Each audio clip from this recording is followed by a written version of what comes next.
आज के हमारे इस वीडियो का topic why tester does not work on DC supply. मतलब कि हमारी डीसी सप्लाई के ऊपर जो कि पॉजिटिव और नेगेटिव होती है, इसके ऊपर हमारा ये टेस्टर काम क्यों नहीं करता है। जब भी हम टेस्टर को पॉजिटिव सप्लाई पे लगाते हैं तो हमारा ये टेस्टर ग्लो क्यों नहीं होता। इसी पॉइंट को आज के इस वीडियो के अंदर हम जान लेंगे। तो वीडियो को स्टार्ट कर लेते हैं। दोस्तों, वीडियो के स्टार्टिंग में आपको बता देना चाहता हूँ कि इस सवाल के टोटल 3 आंसर हो सकते हैं। सबसे पहले हम पहले नंबर के जवाब को जान लेते हैं। इंटरव्यू में अधिकतर लोग कहते हैं कि टेस्टर डीसी पे इसलिए काम नहीं करता क्योंकि डीसी सप्लाई के अंदर जो वोल्टेज होता है वो वोल्टेज कम रहते हैं। जैसा कि हम सभी को पता है, हम डीसी सप्लाई के लिए बैटरी का उपयोग करते हैं जो कि अधिकतर केस में 12 वोल्ट की या फिर हमारे पास में 12 वोल्ट की 2 मतलब कि हम 24 वोल्ट के उपयोग में लेते हैं। और वहीं अगर हम हमारे इस टेस्टर की बात करें तो यह जो टेस्टर है, यह टेस्टर हमारा 220 वोल्टेज के ऊपर ऑपरेट होता है। तो अब अधिकतर लोग यही बोलते हैं कि टेस्टर तो 220 वोल्टेज पे काम कर रहा है, लेकिन अगर हम उसे 24 वोल्ट की सप्लाई पे ही जोड़ेंगे या फिर अगर हमारे पास में कहीं पे 48 वोल्टेज भी है उस पे भी जोड़ेंगे तो हमारा टेस्टर काम नहीं करेगा। क्योंकि इस टेस्टर के अंदर जो नियॉन लैंप लगा है उसके अंदर जो गैस भरी हुई है उसको आयोनाइज होने के लिए, मतलब कि हमारे नियॉन बल्ब को ग्लो होने के लिए इसे 220 के आसपास वोल्टेज की आवश्यकता होती है। तो पहला जवाब इस प्रकार से हम देते हैं। इसके बाद में दोस्तों सेकंड जवाब जो अधिकतर लोगों के द्वारा दिया जाता है वह ऐसा कहा जाता है कि हमारी जो डीसी सप्लाई होती है, इस डीसी सप्लाई के अंदर हम सभी को पता है एक पॉजिटिव टर्मिनल होता है और एक नेगेटिव टर्मिनल होता है। जबकि अगर हम एसी सप्लाई की बात करें तो एक फेस होता है और एक न्यूट्रल होता है। अब हमारी जो एसी सप्लाई है, इस एसी सप्लाई के अंदर इस न्यूट्रल को तो हम ग्राउंडिंग कर देते हैं। हम सभी को पता है ट्रांसफार्मर होता है, उस ट्रांसफार्मर के अंदर जो न्यूट्रल पॉइंट होता है उस न्यूट्रल पॉइंट को हम ग्राउंडिंग कर देते हैं। लेकिन डीसी सप्लाई के अंदर ऐसा कुछ भी नहीं होता। डीसी सप्लाई के अंदर हमारा जो नेगेटिव होता है, इस नेगेटिव को हम कहीं पे भी ग्राउंडिंग नहीं करते। अब इसे हम कहीं पे ग्राउंडिंग नहीं करते हैं, इसके कारण ही जब हम इस टेस्टर को लेके पॉजिटिव पे हाथ लगाते हैं तो इस टेस्टर को कहीं से भी ग्राउंड नहीं मिलता है। मतलब कि हमारे करंट को कोई रिटर्न पाथ नहीं मिलता है और उस रिटर्न पाथ के नहीं मिलने के कारण ही हमारा यह टेस्टर वर्क नहीं करता है। अभी दोस्तों यह जान लेने के बाद में कई लोगों के मन में एक यही क्वेश्चन आएगा कि आखिरकार अगर हम न्यूट्रल को ग्राउंडिंग करते हैं तो इस नेगेटिव टर्मिनल को भी ग्राउंडिंग कर देनी चाहिए ना, इसे हम ग्राउंडिंग क्यों नहीं करते। तो अब इसके पीछे का क्या रीजन है वो भी हम जान लेते हैं। लेकिन उसके पहले 1 मिनट हम आज के इस वीडियो के स्पॉन्सर को धन्यवाद देना चाहेंगे जो कि लॉक द डील कंपनी है। दोस्तों, आप में से कई लोग कमेंट में मुझसे यह पूछते हैं कि अब मैं मेरी एक नई शॉप दुकान खोलने की सोच रहा हूँ। अब इस दुकान को खोलते समय हमें कई सारे प्रोडक्ट लाने होते हैं, हमें कई सारी ब्रांड के साथ एसोसिएट करना पड़ता है, तो यह सब चीजें शुरुआत में हम कैसे करें। तो दोस्तों इन सभी सवालों का जवाब ही है लॉक द डील कंपनी। तो दोस्तों यह जो लॉक द डील कंपनी है, यह एक तरह से एनर्जी डिपार्टमेंट की अमेजोन है, क्योंकि आपको इनके एप्लीकेशन और वेबसाइट पर एनर्जी कैटेगरी के सभी प्रोडक्ट मिल जाएंगे और साथ ही साथ यहाँ पर आपको इलेक्ट्रिकल के भी मार्केट से कम कीमत पर प्रोडक्ट मिल जाएंगे। और अगर हम ब्रांड की बात करें तो एक्साइड, ल्यूमिनस, लिवगार्ड, इस तरीके की सभी ब्रांड आपको लॉक द डील पर मिल जाएगी और साथ ही साथ कई सारे ऑफर और डील के साथ में। तो दोस्तों जो भी रिटेलर या डीलर बल्क ऑर्डर पे discount, cash on delivery facility या फिर डोर स्टेप फैसिलिटी लेना चाहता है तो वह लॉक द डील एप्लीकेशन और वेबसाइट को चेक कर सकते हैं। और अगर आपको और भी कुछ जानकारी लॉक द डील के बारे में चाहिए तो आप इस नंबर पर व्हाट्सएप करके कंपनी से बात कर सकते हैं। और दोस्तों वीडियो में आगे बढ़ने से पहले मैं कंपनी का एक और स्पेशल फीचर्स आपको बताऊं जिसकी मदद से आप आपके कई सारे रुपए बचा सकते हैं। इसके लिए आपको सबसे पहले इनके किसी भी प्रोडक्ट पे जाना है, उस प्रोडक्ट के अंदर आप बल्क ऑर्डर का ऑप्शन सेलेक्ट करेंगे और आपको प्रोडक्ट के जितने ऑर्डर चाहिए वो ऑर्डर आप यहाँ पे वैल्यू सेट करेंगे। और यह वैल्यू सेट करने के बाद में आप अपनी एक एक्सपेक्टेड प्राइस लिख सकते हैं कि आपको यह प्रोडक्ट किस प्राइस पर चाहिए। और ऐसा करने के बाद में डायरेक्ट आप वहाँ पे सबमिट कीजिए और अगले सिर्फ 24 घंटे के अंदर लॉक द डील कंपनी आपको इस ऑफर के बारे में डिटेल में जानकारी दे देगी। तो सर फाइनली आप में से कोई भी अपनी नई शॉप खोलना चाहता है तो वह लॉक द डील के साथ जुड़ सकता है। आपको सभी महत्वपूर्ण लिंक डिस्क्रिप्शन बॉक्स में मिल जाएंगे। अब दोस्तों इन सभी के बाद में हम वापस से हमारे टॉपिक के ऊपर आ जाते हैं। हम अभी यह बात करते हैं कि हम डीसी सप्लाई के नेगेटिव टर्मिनल को ग्राउंडिंग क्यों नहीं करते, जिस तरीके से हम एसी सप्लाई के न्यूट्रल को ग्राउंडिंग कर रहे हैं। तो दोस्तों इसका काफी सिंपल सा जवाब है। इसका जवाब क्या है,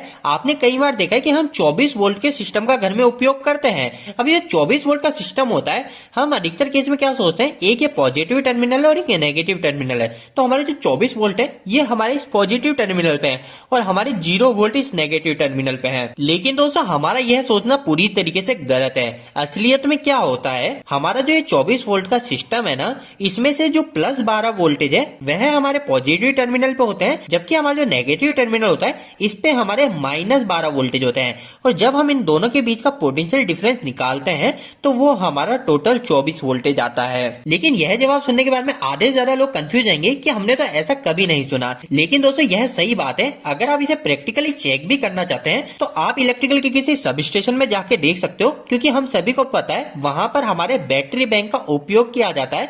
तो उस बैटरी बैंक के अंदर आप ये चीजें जाके चेक कर सकते हो। लेकिन अगर आप वहां नहीं नहीं जाना चाहते तो मैं आपको एक प्रैक्टिकल तरीका बताता हूँ आप कैसे चेक कर सकते हो। तो मान लीजिए ये आपके पास में पहली बैटरी है और ये हमारी एक और मेरे पास में दूसरी बैटरी है। ये बैटरी मेरी 12 वोल्टेज की है, ये बैटरी भी मेरी 12 वोल्टेज की है। ये इसका पॉजिटिव, ये इसका नेगेटिव, ये इसका पॉजिटिव और ये इसका नेगेटिव। अब दोस्तों इन दो 12 वोल्टेज की बैटरी से मेरे को 24 वोल्ट की सप्लाई चाहिए। तो 24 वोल्ट की सप्लाई के लिए मैं क्या करता हूँ, एक ये नेगेटिव टर्मिनल और ये पॉजिटिव टर्मिनल, इन दोनों को यहाँ से मैं कनेक्ट कर देता हूँ।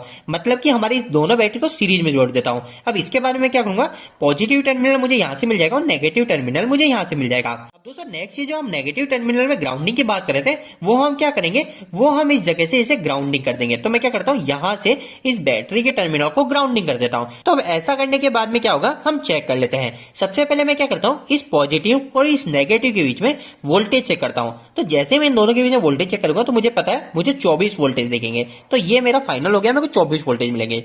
लेकिन दोस्तों नेक्स्ट मैं क्या करता हूँ, इस पॉजिटिव और इस अर्थिंग के बीच में वोल्टेज मेजर करता हूं। तो अब मेरे पास में कितने वोल्टेज आएंगे, यहाँ पे मेरे को वोल्टेज मिलेंगे 12 वोल्टेज। और नेक्स्ट मैं क्या करता हूँ, हमारा जो वोल्टेज है इस अर्थिंग और इस नेगेटिव के बीच में मेजर करता हूँ। तो यहाँ पे वोल्टेज मेजर करने के बाद में मेरे को जो वोल्टेज मिलेंगे वो मिलेंगे -12 वोल्टेज। तो इस तरीके से प्रैक्टिकली भी आप आपके घर पे चेक कर सकते हैं कि हमारे 24 वोल्ट के सिस्टम के अंदर प्लस के अंदर 12 वोल्टेज प्लस का होता है और नेगेटिव टर्मिनल के अंदर माइनस में 12 वोल्टेज होता है। लेकिन दोस्तों यह सब चीजें तो हमने जान ली, लेकिन इसका इस सवाल से क्या रिलेशन है। तो दोस्तों इसका डायरेक्ट रिलेशन है। क्या रिलेशन है, तो जैसा कि अभी हम बात कर रहे थे कि हम नेगेटिव को ग्राउंडिंग क्यों नहीं करते, जैसे हम न्यूट्रल को ग्राउंडिंग कर रहे हैं, तो इसको ग्राउंडिंग नहीं करने के पीछे का जो रीजन है वो यही है, क्योंकि हमारा जो नेगेटिव टर्मिनल होता है, इस नेगेटिव टर्मिनल पे भी कुछ पोटेंशियल डिफरेंस होता है, जो कि हमने देखा अभी -12 वोल्टेज है।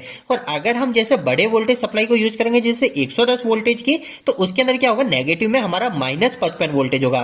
तो यह जो -55 वोल्टेज और हमारा जो ग्राउंडिंग है उसका 0 वोल्टेज, तो इन दोनों के बीच में एक पोटेंशियल डिफरेंस हो जाएगा। तो यहाँ पर जब भी पोटेंशियल डिफरेंस होगा तो यहाँ पे करंट का फ्लो होने लग जाएगा, जो कि पूरी तरीके से गलत है। तो दोस्तों उम्मीद है अब ये दूसरा पॉइंट भी आपका क्लियर हो गया होगा कि डीसी सप्लाई में हमारा टेस्टर ग्लो इसलिए नहीं होता क्योंकि इसके अंदर हमारा जो नेगेटिव टर्मिनल होता है वो नेगेटिव टर्मिनल को हम ग्राउंडिंग नहीं करते। और ग्राउंडिंग क्यों नहीं करते उसके पीछे का जवाब मैंने आपको बता दिया है। अब तीसरा पॉइंट यह आ जाता है कि अगर मान लीजिए कि हमारे पास में जो वोल्टेज है वो डीसी के 220 वोल्टेज है और हमने इसके न्यूट्रल को ग्राउंडिंग भी कर दिया, तो अब इस केस के अंदर मैं यहाँ पे टेस्टर को चेक करूंगा तो क्या मेरा टेस्टर ग्लो होगा। तो दोस्तों इसका जवाब है बिल्कुल हाँ, हमारा जो टेस्टर है वो बिल्कुल ग्लो होगा। और इसके ग्लो होने के पीछे का रीजन सिंपल सा ही है, हमारे इस टेस्टर के अंदर जो नियॉन लैंप लग रहा है उसको चलने के लिए 220 वोल्टेज की आवश्यकता है। तो सबसे पहली चीज हमें 220 वोल्टेज मिल गए और साथ ही साथ हमें रिटर्न पाथ भी मिलना चाहिए। तो जैसे मैं इसको यहाँ से हार्ड टच करूंगा तो इस टेस्टर को हमारा ग्राउंडिंग मिल जाएगी, क्योंकि अभी इस केस में मैंने क्या कर रखा है, न्यूट्रल को ग्राउंडिंग भी कर रखा है। तो अगर मैं न्यूट्रल को ग्राउंडिंग कर रखा है तो इस केस में मेरा टेस्टर जो है वो पूरी तरीके से ग्लो हो जाएगा। तो दोस्तों आज का यह वीडियो थोड़ा सा बड़ा बन गया, लेकिन उम्मीद करता हूँ इस वीडियो के माध्यम से आपको क्लियर हो गया होगा कि किस केस के अंदर हमारा डीसी सप्लाई में टेस्टर काम करता है और किस केस में डीसी सप्लाई पे टेस्टर वर्क नहीं करता है। उम्मीद है आपको यह वीडियो पसंद आया होगा। आपको यह वीडियो कैसा लगा, इस वीडियो को लाइक करके जरूर बताएं। अगर आपका कोई भी सवाल इस वीडियो के प्रति या फिर इलेक्ट्रिक वीडियो, तो आप मुझे कमेंट बॉक्स में कमेंट करके पूछ सकते हैं। इलेक्ट्रिक वीडियो से आप देखना पसंद करते हैं, आज हमारे चैनल को सब्सक्राइब कर लीजिए। आज के लिए इतना ही, धन्यवाद।